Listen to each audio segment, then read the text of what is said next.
we're talking shoes. She's got fine kicks, but she was loving on my boots. The girls are enjoying the shoes, but the hardware.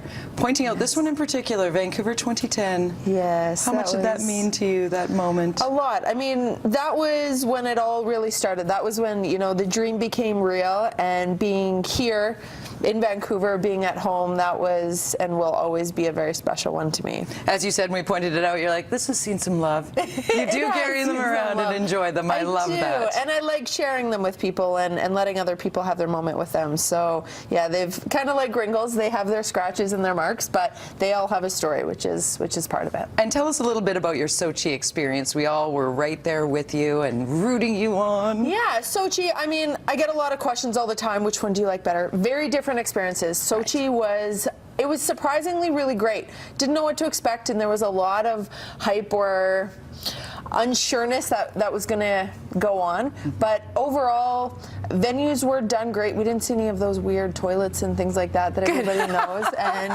venues were amazing. Competition, unbelievable. I mean, going into Sochi, I was in a completely different position. So in Vancouver, kind of the underdog. Going into Sochi, I mean, SportCheck being a huge sponsor of mine heading in just really gave me the platform to excel and not having to worry about much and just do my job and perform. And so it was really stress-free. It was a lot of fun, definitely more in a leadership role and position. Touch on that a little bit more, and particularly for Canadian athletes, yes, where there isn't a lot of money for you in off-peak, off-Olympic years, but having a great sponsor like that, giving you the opportunity to succeed at the highest level. Definitely. The years before that, the 3 years leading into it, those are the most important years. I mean, you don't just show up at a games and, yeah, I'll do good now, which is how, you know, the world seems to think it works sometimes, but it's definitely the lead up and the build up, and having sponsors come on board, especially ones that, I mean, supply exactly what I need, such as running shoes and athletic equipment. Gear. Yeah, but having ones come on board that believe in your dreams and goals as much as you do and are really there to give you whatever you need in regards to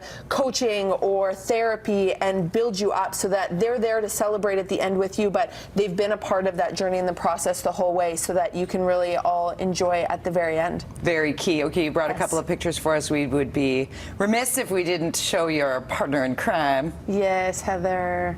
So great moment for you too. It was really great, and overall, I mean, and then being asked to be closing ceremonies flag bearer, that was, yeah, a huge honor. It was so, I like got the phone call and I thought, well, when Steve had phoned me and he's like, hey, I'm calling you, it was like 12:30 at night, and I was like, did I pocket dial you with these new phones? I was like, I don't know what I'm doing.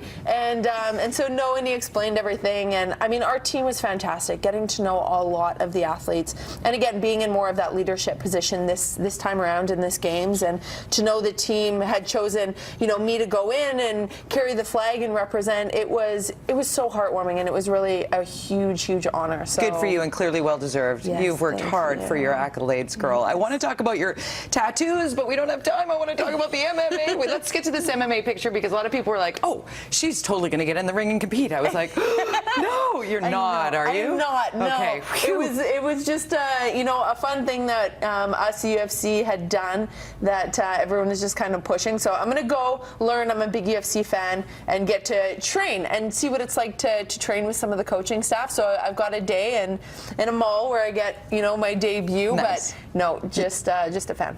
Talking about training, you are going to be live tweet conversation training this afternoon, 1:30.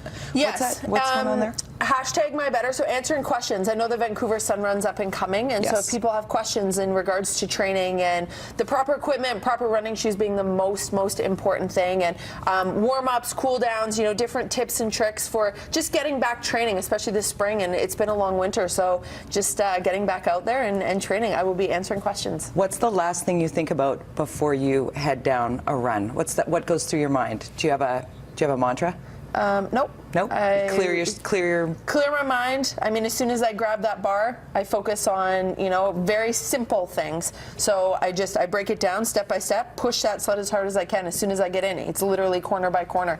And as I go through one, regardless of good or bad, I'm already thinking about corner two and what I got to do, and step by step until I'm done, and then I can think about more things. But I stay in my zone. I think that's great advice. Take every moment as it comes. Thank you so much for being here, pleasure. Kaillie. We love it.